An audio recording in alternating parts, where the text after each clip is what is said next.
Okay, so in this third lecture on Chapter 15 about civil liberties, we want to freedom of expression.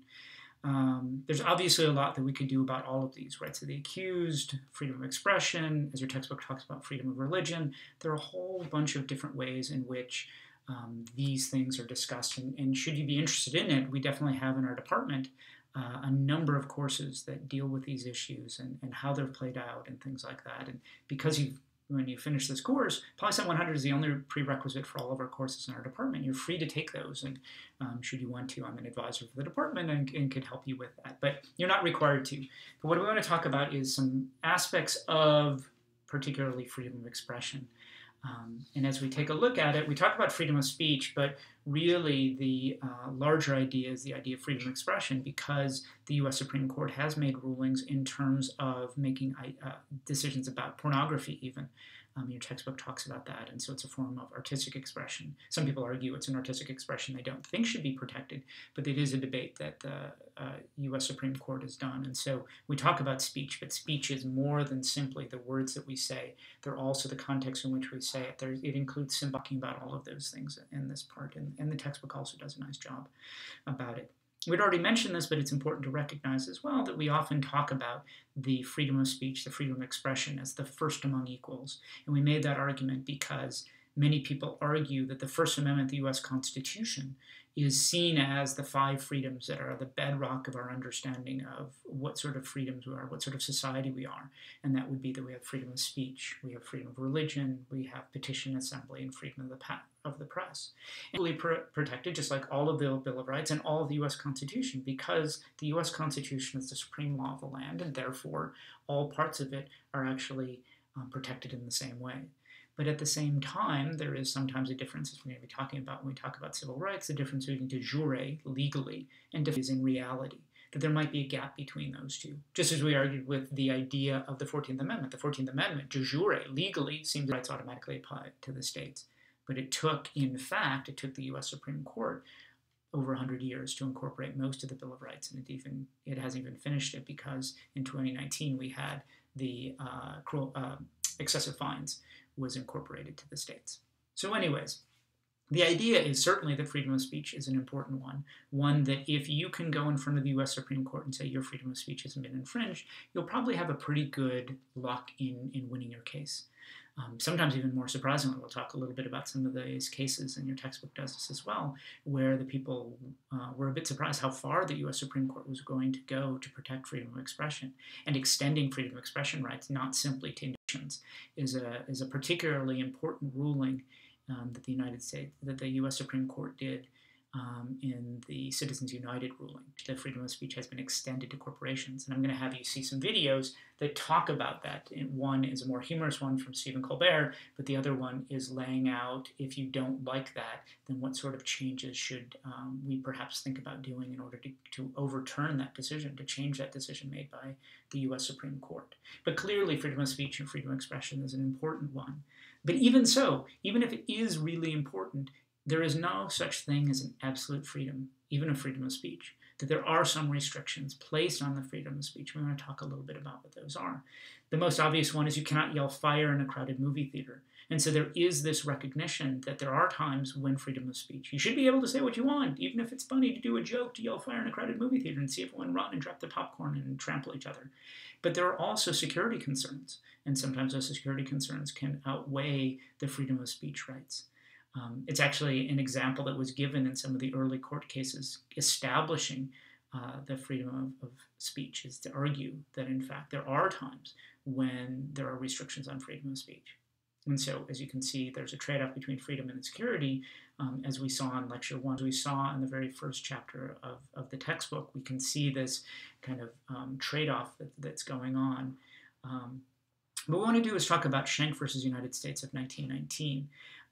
It's one that serves a number of purposes. The first is it establishes a clear phrase to figure out what sort of speech would be allowed and what sort of speech would not. And what they argued in that case, the U.S. Supreme Court ruled in that case, is that speech is protected unless it actually leads to a clear and present danger.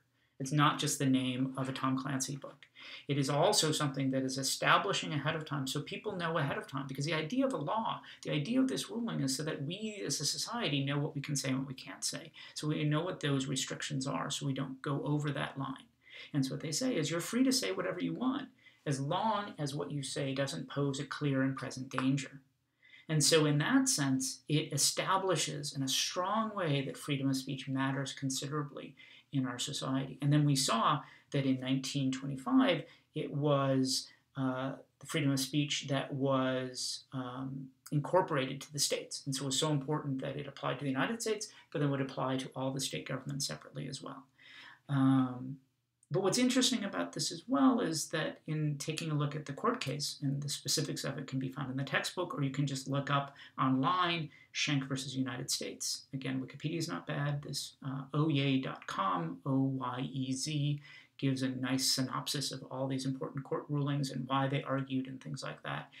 It's certainly worth taking a look if you're interested in these things. But it was a unanimous decision that Schenck could be convicted under the 1917 Espionage Act, which barred actions that would undermine America's role in World War I. So what Schenck was doing was he had his own sort of publishing firm. So he argued that it was talking about freedom of the press, but they rejected that because he was just one person who just had a mimeograph machine in his house and decided that he was going to print up pamphlets saying to people, you don't have to men. You do not have to register for the draft. There's nothing in the Constitution that says you have to.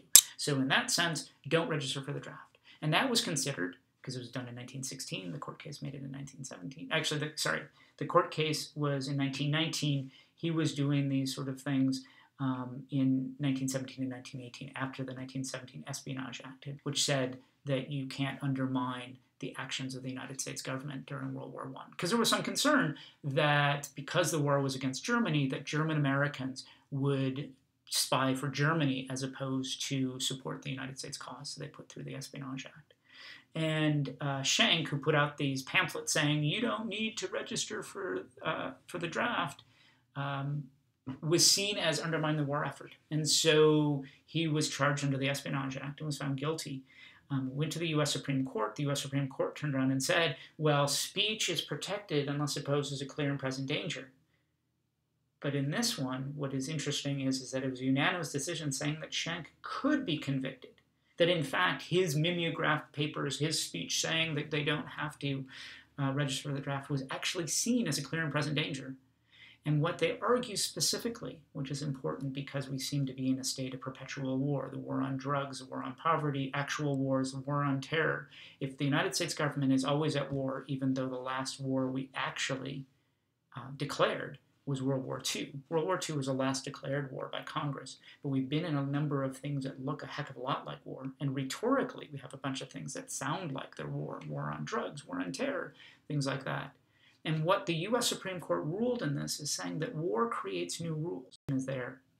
When a nation is at war, many things that might be said in time of peace are such a hindrance to its effort that their utterance will not be endured so long as men fight, and no court regard them as protected by any constitutional right.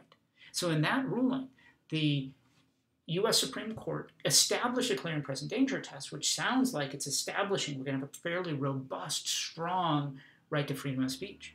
But they said during wartime it's very different. And if we are at war considerably, which again our society seems to do, even if it's not a declared war, that might be problematic, and that the level of freedom of speech we have is not nearly as much as we'd like to think we have. Okay, the ruling stood for a while, and then 50 years later, in 1969, the clear and present danger test was modified to be imminent lawless action. And so what they're arguing there is that government cannot punish abstract advocacy of force or law violation. It must be incitement to imminent lawless action. So you could talk about the idea that, in fact, someone needs to do something about this president. He's gone too far. He's a war criminal. He's doing some terrible things, whatever you might say. And you could do that on the Mall of Washington, D.C. You could do that. But as long as you stay away from it's just an abstract advocacy of it, that's okay. But if you turn around and say, yeah, someone should do something about it, should sneak up into the presidential bedroom and do something about it, and then point out some details about how you happen to know that a particular gate will be open at a particular time at the White House, that's a little bit more dicey. So in this sense, the 1969 ruling, imminent lawless action, establishes a more robust freedom of speech. But we have to remember that the ruling of 1919 still exists, which says that war creates separate rules. And so in that sense, we might have a different protection of freedom of speech. It hasn't actually been tested explicitly, but it is one that causes some people, particularly the American Civil Liberties Union, those who believe strongly in protections of most liberties, but particularly freedom of speech, that argues that 1919 ruling, although important for establishing states, is one that could also be used against us in wartime, because there are ways in which certain things cannot be said during war. It points out that trade-off again between freedom of speech and security, so that if we're at war, the need for security might be higher, and therefore there should be less speech that should be allowed. Okay, so what we want to do now is to move on to ideas of symbolic speech. I'm going to move on and have that do in part 2 of these video lectures.